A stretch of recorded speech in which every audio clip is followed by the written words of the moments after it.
Welcome to Ramasamy's Hindi Rashtrabhasha course.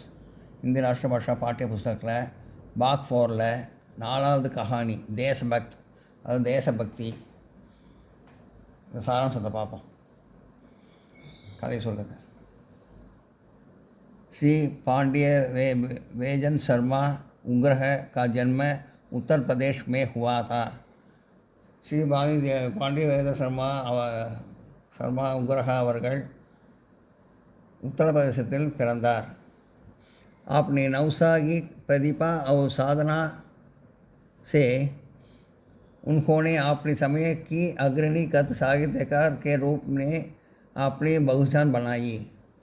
அவருடைய தனித்திறமையான இயற்கையான தனித்திறமையானால பல சாதனைகள் செஞ்சு இலக்கியத்திலேயே ஹிந்தி லிட்ரேச்சர்லேயே நம்பர் 1 பிளேஸ் இலக்கிய அன்பர், முதலாவது இலக்கிய அன்பருங்கிற நம்பர் 1 பிளேஸை அடைஞ்சாதவர். அந்த அளவுக்கு சேவை செஞ்சார் ஹிந்தி லிட்ரேச்சரில். उग्र की कहानियाँ की भाषा सरल, अलंकारिक तथा व्यवहारिक. அந்த உக்ரரோட இந்த எழுத்தாளரோட கதை பாஷை நல்ல பாஷையிலையும் மொழியிலையும் சரளமான புரிகிற மாதிரி, அலங்காரிக், அதாவது அலங்காரம் பண்ணுற மாதிரி நல்ல வார்த்தைகள் அந்த மாதிரிலாம் யூஸ் பண்ணி நல்ல விவகாரிக்க நல்ல நடைமுறையில் இருக்கும் அவரோட எழுத்தெல்லாம். அவரோட கதையெல்லாம் அப்படி இருக்கும், நல்லாயிருக்கும். भावों के अनुरूप उनकी शौली भी வெவ்வேறு பாரக், அதாவது அவருடைய எழுத்து சொல்லெல்லாம் கொஞ்சம் கேலி கிண்டல் பண்ணுற மாதிரி கொஞ்சம் இருக்கும். தேசபக்த் अपनी उग्र जी की ये प्रेरण पत्र कहानी. தேசபக்தி கதை இந்த உக்ர அவர்கள் தேச பக்தியை தூண்டுதல் மாதிரி இருக்கும், தூண்டுற பண்ணுற மாதிரி இருக்கும் அவரோட கதைகள். इसमें लेखक ने देश के लिए सर्वलूटा देने वाली नव युवक के विधाता की सर्वश्रेष्ठ कृति माना. விதாத்தானா பிரம்மா பிரம்மாவோட படைப்பில் தேசத்துக்காக தேசபக்தர்லாம் உருவாக்கினார். விதாதானா பிரம்மாவை தேச விடுதலை போராட்ட வீரர்கள் மாதிரி சில இதெல்லாம் படைத்தார், சில மனிதர்கள்லாம் படைத்தார், தேசபக்தி உலகங்கள்லாம் படைத்தார். कहानी देवलों की प्रसार में ब्रह्मा और बहानी के संवाद से प्रारंभ होती है. கதையில் தேவலோகத்தில் கப்பலில் படகுல பிரம்மாவும் அவரோட மனைவியும் பிரம்மானி அவர் பேச ஆரம்பித்தாங்க, உரையாடலை பேச ஆரம்பித்தாங்க. பிரம்மானி कहते कि सामने आपने कोई ऐसी ही सुंदर सृष्टि कीजिए कि अलंकारिक और अद्भुत ही. இந்த பிரம்மானி சொன்னாங்க, உங்களோட படைப்பில் எப்பயுமே நல்ல அழகான அற்புதமான, இது வரைக்கும் பார்க்க முடியாத அளவுக்கு அருமையான அற்புதங்களோட உள்ள மனிதர்கள்லாம் இருப்பாங்க படைப்படத்தில் அப்படின்னு சொல்கிறாங்க. विधाता ब्रह्मांड से इंताज करने के तथा अपनी कृपा कटाक्षा रखने के लिए करते हैं. பிரம்மானி அவங்களோட படைப்பில் அவரோட கடைக்கண் பார்வையிலே எல்லாம் கருணை பார்வையிலே எல்லோரும் நல்லா இருப்பாங்க, சந்தோஷமாக பாதுகாப்பாக இருப்பாங்க. அந்த கடைக்கண் பார்வையிலேயே இதாக சந்தோஷமாக வச்சுருப்பார், கருணை பார்வையால் எல்லாரையும் மக்களாக சந்தோஷமாக வச்சுருப்பார். விதாத்தா ने பிரம்மா பிருத்திவி, பூமி, ஜலம் தண்ணீர், அக்னி நெருப்பு, ஆகாசம் और பவன் காற்று जैसे पंच तत्वों की सम्मिश्रण से मानव का एक பூத்தலா बनाया. இந்த 5 தத்துவங்களை கொண்ட விஷயங்கள்லாம் வச்சுட்டு ஒரு மனித பொம்மையை படைக்கிறாரு. பூத்தலானா பொம்மைன்னு அர்த்தம், மனித பொம்மை அப்படின்னு அர்த்தம். மனிதர்கள் படைக்கிறத மனித பொம்மைன்னு சொல்கிறாங்க. அந்த மாதிரி மனிதன் இந்த 5 தத்துவங்களோட கலந்த 5 தத்துவம் கலந்த உள்ள ஒரு மனுஷனை பிரம்மா படைக்கிறாரு. सर्वप्रथम उस பூத்தலே கே தேஜி தேஜி ஃபஸ்ட்டு அந்த மனிதர்கள் வந்து தேஜி வேகம், தயா இறக்க குணம், பிரேம் பாசம், காதல், சௌந்தர்யா அழகு, பலம், விருத்தி புத்தி நல்ல புத்தி, சந்தோஷ மகிழ்ச்சி, தைரியம் வீரம், கம்பீரத்தா கம்பீரமான, ஆதி தேவ் दुर्लभ समस्त गुणों से सजा दिया. இந்த சொன்ன அத்தனை இதுவும் எல்லாரும் அலங்காரம் பண்ணுற மாதிரி, எல்லா குணமும் அலங்காரம் பண்ணுற மாதிரி ஒரு மனுஷனை படைக்கிறாரு பிரம்மா. தட்சாவதா அதுக்கப்புறம் விதாதா நீ உனக்கு பாக்கியமே துக். பிரம்மா வந்து அதை தவிர துக்கம், दरिद्रा ஏழ்மை, चिंता कवड़े, चैसी और पीड़ादायक शब्द लिखे और आयु भी केवल 20 साल की लिखी थी. 20 வயசு உள்ள மனிதர்களுக்கு வந்து இந்த மாதிரி தலையில் எழுதி வைக்கிறாரு. அந்த மாதிரி அதையும் இது எழுதி வைக்கிறாரு. அதாவது துக்கம், சோகம், தரித்திரா, ஏழ்மை, சிந்தா கவலை, இந்த மாதிரி குணங்களையும் பண்ணி வைக்கிறாரு பிரம்மா 20 வயசில். इससे विदा में के व्यंग्य करने हुए कहा कि आप इस सृष्टि में अभिषिप्त जीवन जीने की रेगाई क्यों खींच रहे हैं.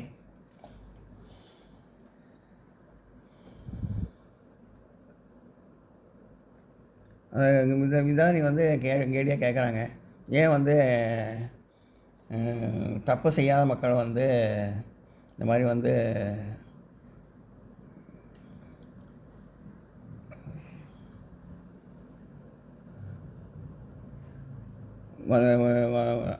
அவங்க செய்ய தப்பை வந்து தப்பு செய்யாதவங்களை வந்து ஏன் தண்டிக்கிற மாதிரி இது பண்ணுறீங்க அப்படின்னு சொல்லி கேட்குறாங்க. அதுக்கு வந்து அவர் சொல்கிறார், இருந்தாலும் கக்தேகே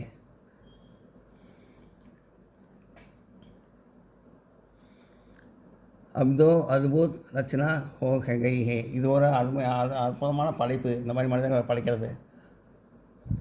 இஸ்கா மிருத்யுலு மே தேசபக்த் நாம் ஹோகா. இந்த மாதிரி மனிதர்களை தான் தேசபக்தின்னு வந்து பரலோகத்தில் சொல்கிறாங்க, யமலோகத்தில் சொல்கிறாங்க, மித்ருலோகம்னா யமலோகத்தில் சொல்கிறாங்க அப்படின்னு சொல்கிறாரு.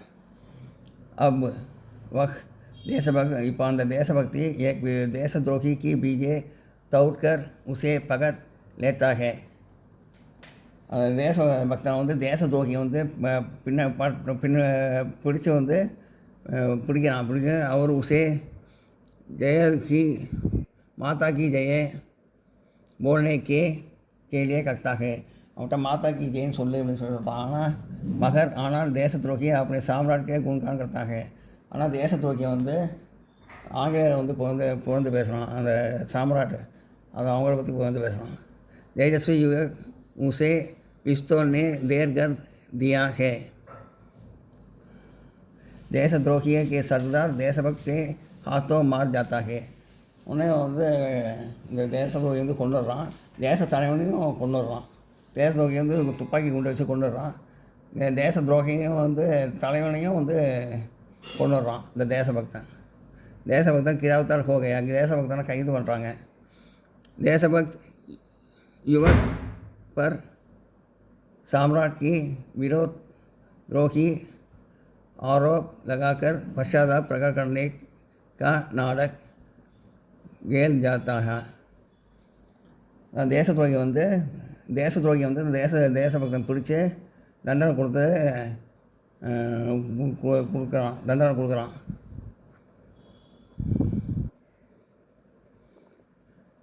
நியாயசீல் ஆங்கியா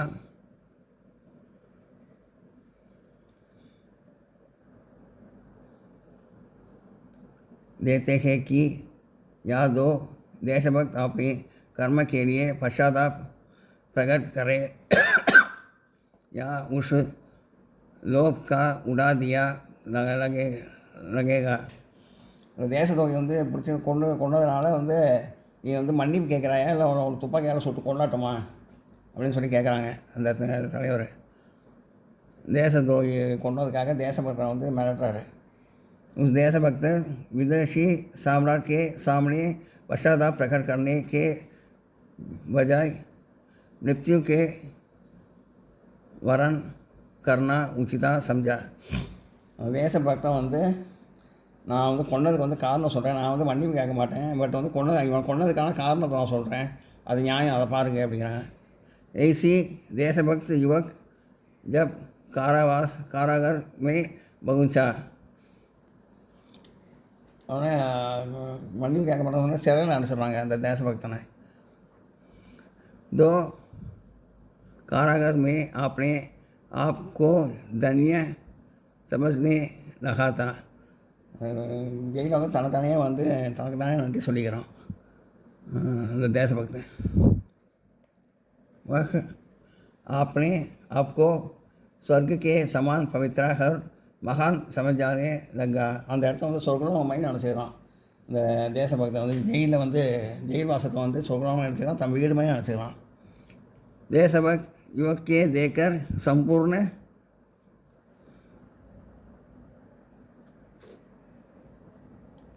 जवन मृत्युलोक और देवलोक सभी आनंदमय है. இந்த தேசபக்த பார்த்தவொடனே இந்த யமலோகத்தையும் சரி தேவலோகத்தையும் சரி எல்லோரும் வந்து சந்தோஷப்படுறாங்க. ऐसे देव दुर्लभ गुणों के संपन्न देशभक्त अपने देश के लिए अपनी मातृभूमि के लिए बलिदान होने जा रहा था. இந்த தேசபக்தன் வந்து எல்லாம் அவங்ககிட்ட இருக்க எல்லா குணத்தையும் வச்சுட்டு அவன் வந்து தேசத்துக்காக தன்னைத்தானே வந்து அர்ப்பணிச்சுக்கிறான். சவுளோக்கே குஷியோ கே லஹர் தோர் ரஹிதி. எல்லோரும் வந்து அங்கே இருக்கிற எல்லாருமே ரொம்ப சந்தோஷப்படுறாங்க தேசபக்தனை பார்த்து. அந்த தேசபக்த் கே சஞ்சிலோ கே பாத்கட் தோப் கே உடா தியா ஜாத்தா ஹே. அதுக்கப்புறம் தேசபக்தன் வந்து சங்கியால் கட்டி அவனை வீரகியார சுட்டு கொண்டுடுறாங்க. உஸ் புத்தலே கே एक गन को देखना अनमेल मणि की तरह अपने पास रखा लेते.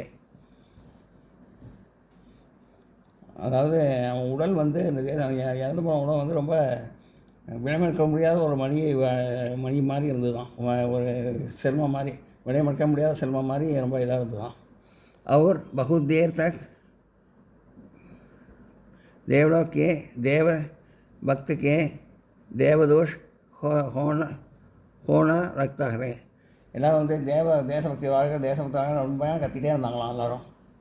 लेखक उग्रणी देशभक्त कहानी की माध्यम से देशवासियों. இந்த எழுத்தாளர் வந்து தேசபக்தி கதையை வந்து என்ன மூலமாக என்ன சொல்கிறாங்கன்னா, தேசபக்தர்கள் தேசவாசிகள் தேச மக்கள் உள்ளது எல்லோரும் और विशेष रूप में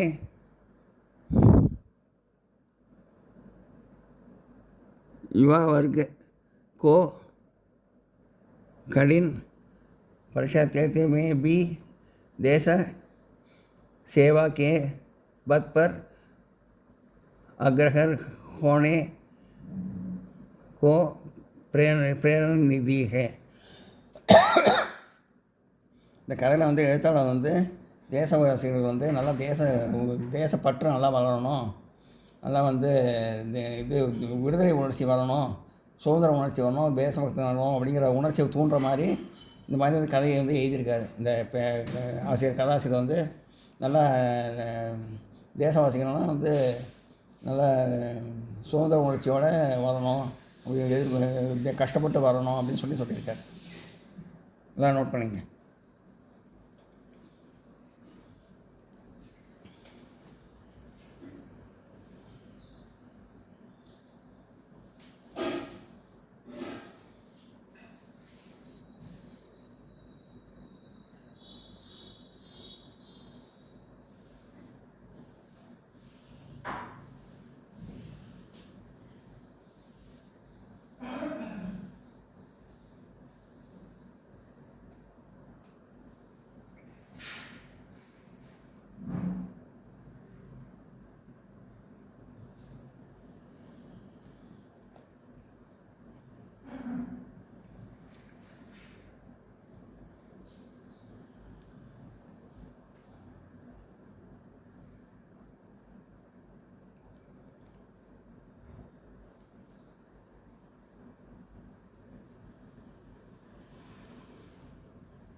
இந்த வீடியோ உங்களுக்கு பிடிச்சதுன்னா லைக் பண்ணுங்கள், ஷேர் பண்ணுங்கள், சப்ஸ்கிரைப் பண்ணுங்கள், கமெண்ட் பாக்ஸில் கமெண்ட் பண்ணுங்கள். தேங்க்யூ.